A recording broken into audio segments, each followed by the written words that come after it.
Hey guys, Mike here. So today I'm here to talk to you about the rhythm section. In this review I'll be going over a brief summary of the plot, my quick thoughts about the film and whether or not you guys should go and see it. So I'm going to try and keep this review spoiler free. However, if you don't know anything about the film and you want to go completely blind, then let's just come back to this video once you've seen the film. So with that, let's get started, shall we?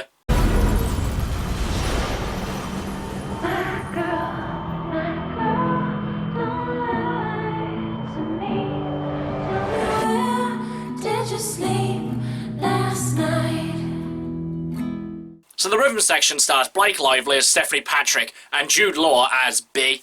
In the rhythm section, Stephanie seeks vengeance on the people who orchestrated a plane crash that killed her entire family. So after picking herself back up, she seeks out people who can train her to hunt down the people who killed her family. And so we have the rhythm section. So guys, I went into this one pretty much not knowing anything about it. Pretty much a week before actually going to see this one, I thought that it was going to be about music or something like that. However, that's not the case here, and the reason this movie is called the rhythm section is because there's a scene where Jude Law's training her, and he says, you know, breathe, find your rhythm section.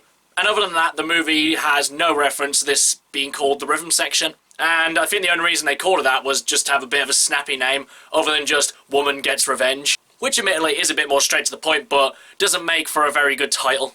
I do like Blake Lively, though I haven't really seen her in many things, though what I have seen her in, she has been quite good in them. And I do like her performance in this, because the movie sets her up to be this complete novice who doesn't really know anything about this world or really how to handle herself. And I would say that the rhythm section does do that. There are so many points where she has these like real human reactions to pretty much everything that happens to her. She doesn't really have this moment where she's just suddenly amazing at everything. Throughout the entire movie, she struggles constantly. Though in all honesty, there are a few conveniences and coincidences which do kind of make it a bit unbelievable how she survives in these particular situations. I mean, there was this one scene where she's swimming in absolutely freezing water, pretty much naked, and somehow she manages to do it. And honestly, I imagine for a trained professional this would be near impossible, and I found it quite unrealistic how she was able to do this. The action, I'd say, was fairly decent as well. There weren't really that many action scenes in this movie, though the ones that were in it, they were quite comprehensible, and you could definitely see everything that was going on. And the supporting cast were fine. Jude Law did his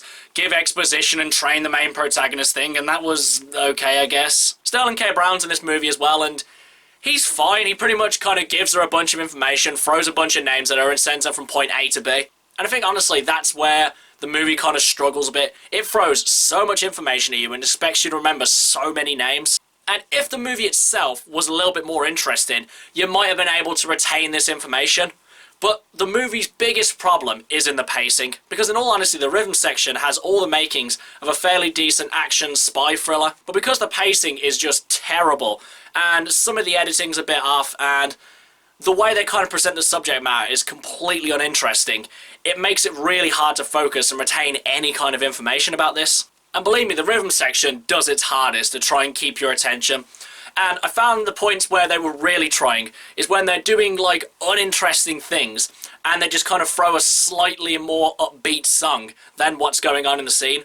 And honestly, it kind of was more distracting than it was kind of entertaining. Overall, guys, the rhythm section left pretty much no impact on me.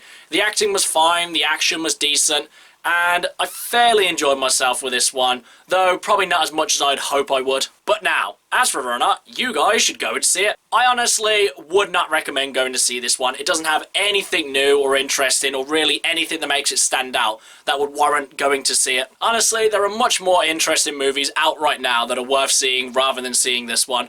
So do yourselves a favour, give the rhythm section a complete miss. Okay guys, that's my review of the rhythm section. If you've seen it, what did you think about it? And what's your favourite spy thriller? Whatever it is, drop it in the comments below. And until next time, I'll be Michael.